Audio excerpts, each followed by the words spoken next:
Now here's my greatest concern. My greatest concern is that all these patients that are here today have been engaged one way or the other by national hospitals. Some of them have had surgery. And for national hospitals to just stop their treatment, it is very pathetic. I don't blame them because they are being owed. But then it is not good. It is totally unacceptable in medical practice that you start treating a patient and just because the patient cannot afford to pay, you stop that treatment. That person will eventually die. We have a case in point where one of them have actually died and has been buried. And I don't want any of them to use one to die. So I'm using this opportunity to appeal to the presidency. We've had this problem before, and the president came to our rescue and directed national hospital to resume the treatment. I'm also appealing to his compassion, his kind-hearted, and I'm saying the President of the Federal Republic of Nigeria to please direct national hospitals to start treating these individuals who cannot afford the treatment. None of them here seated here can afford the high cost of treatment of skin cancer. And so as vulnerable groups, we are using this opportunity to appeal to federal government to please ask national hospitals to resume the treatment.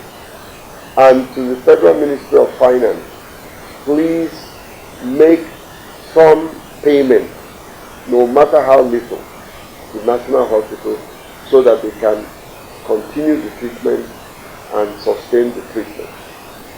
We've gone further with Federal Ministry of Health through the through the Health Council, the National Health Council, to approve for this treatment to be decentralized.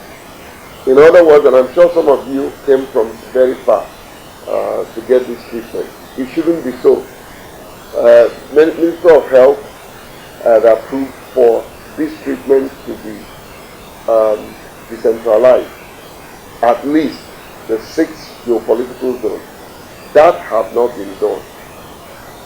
And if that has been done, the pressure will not be solely and squarely on the national hospital. So this is not trying to fight government, and of course, and citizens, we don't do that, but rather a compassionate engagement. We're trying to engage the government to please direct national hospitals to resume this treatment and to stop tasking these indigent patients to go and look for money and pay them. There's no way they can pay. So many of them have not had their treatment for a very long time because they can't afford it. I sympathize with what is happening to national hospitals. They are being owed. I understand their suppliers are not supplying the drugs that they need, but that does not mean that these people should die because of that. So I'm using this opportunity to appeal to the CMD to resume the treatment and let his staff stop asking these people to pay. Number 2, let the presidency do what they have done before. We've had this problem before, and the president personally intervened and reinstated that treatment. I think that needs to happen again. Let it be our Christmas present. Let it be the rice and chicken that will be given to us. And we're talking about life. To me, life is better than, having your life is better than just eating rice and chicken. So I'm using this opportunity again and again to appeal to the federal government to please ask national hospitals to reinstate this treatment. And we are saying at least in the next 2 days, let them reinstate this treatment so that Some of them who are scheduled for surgery can get the surgery. Some of them who are scheduled for chemotherapy and radiation can get the urgent intervention that they need. The hospital is treated me before.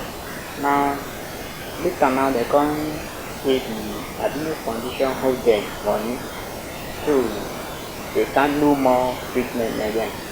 So I started to use my money for treatment, and the money to make me get it not easy.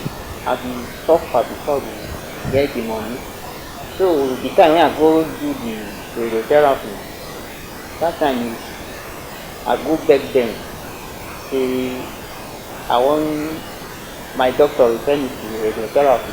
So I went there, they come tell me to not come pay through amount, and I don't get it. So first and foremost, as an albino, it's not a easy thing for me to live, for instance, under the sun. So there's a restriction. Now this skin cancer came on board. I've had to do like 3 operations outside Abuja. I did that in Lagos. And then after I did the operation in Benin, I did chemotherapy in Lagos, and the cost is prohibitive, and I got to know about the Albino Foundation. That's what brought me to Abuja. I'm actually based in Lagos. So came to Abuja, been to the National Hospital, had an issue. They started doing they're attending to one, but over the last 1 or 2 months that I've been here in Abuja, they stopped the treatment. I know what it means, for instance, to be managing a condition where you need to take an injection. For instance, 300 mils on one particular treatment. 1 mil is 90,000 naira. That's about 270 for just one particular injection you need to take, and other drugs that go along with that. So it's been very troubling, financially and